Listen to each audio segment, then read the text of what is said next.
আজকে গাজীপুর টঙ্গীতে প্রচণ্ড গরম ছিল, এরপরে এই মুহূর্তে ইনশাল্লাহ বৃষ্টি হচ্ছে।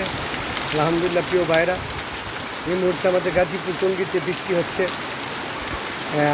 আগামীকাল, গতকাল এবং আজকে প্রচণ্ড গরম ছিল, এর মাঝে আল্লাহ পাক, আল্লাহর রহমত, আমাদের বৃষ্টি হচ্ছে প্রিয় ভাইরা। দেশ ও দেশের বাইরে যারা আছেন সকলকে ধন্যবাদ ও অভিনন্দন। এই মুহূর্তে বৃষ্টি হচ্ছে প্রিয় ভাইরা, আমাদের গাজীপুর টঙ্গীতে এই মুহূর্তে বৃষ্টি হচ্ছে প্রিয় ভাইরা। দেখুন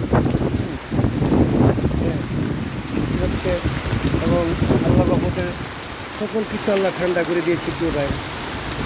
তো